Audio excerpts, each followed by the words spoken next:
Good morning! Today, Saturday. Ito yung ipiprepare ko sa amo ko ngayon. Ito yung broccoli, pero siya ang bahala mag-ano yan. Yan, nag-prepare ako ng tomato. Pang sama sa dalawang klaseng pag-aanong ko yan. Ito, grilled na yan. Pero may gagawin pa ako dyan. Involtini kung tawagin yan. Ito, ilulutuin ko pa yan. Ibo-boiled. Tapos, sasamahan ko daw yan maggigisa ko ng bawang at kamatis yun. Tapos, yan. Tapos, ito naman, magluluto pa. Pipritusin ko pa yung kamote. Ito, nilagay ko dyan ay parmigiano kung tawagin, yung cheese ba. Tapos samahan ko ito ng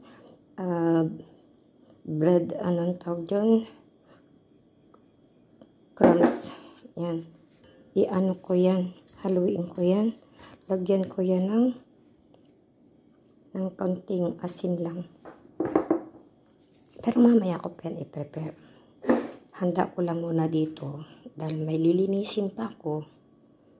At ito yung kanyang tatanghila. Beans na na yan. Boiled na. Sasamahan niya lang. Napalayo yung rice. Rice. Sasamahan niya ng rice. Na-prepare na, nandun lang napalayo. Ito, ibuboil ko pa siya. Tapos ito, piritusin ko. Yan, ito, sasamahan ko pa yan ng kaunting sabaw, yung ng kamatis, para siyang pinakaano dito. Pero mamaya, dalalambot sobra. At saka, ito ang pinakamahalaga, yung olive oil. Samahan ko yan, guys. Kaya ito, dahil ngayon ay Saturday, nagkataong wala yung amo ko. Ito, mag-ano ako ng prepare sa kanya. Iwanan sa kanyang Okay, guys. Ito lang po yung aking ma-share sa inyo today.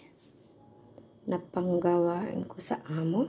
Dahil hindi ako pwede laging At saka ko lang po nagagawa video kapag wala siya. Kaya sana pagtyagaan na lang nyo itong aking na-share ngayong araw na ito. Okay, guys. Like, comment, and subscribe Malin channel. Thank you so much for watching.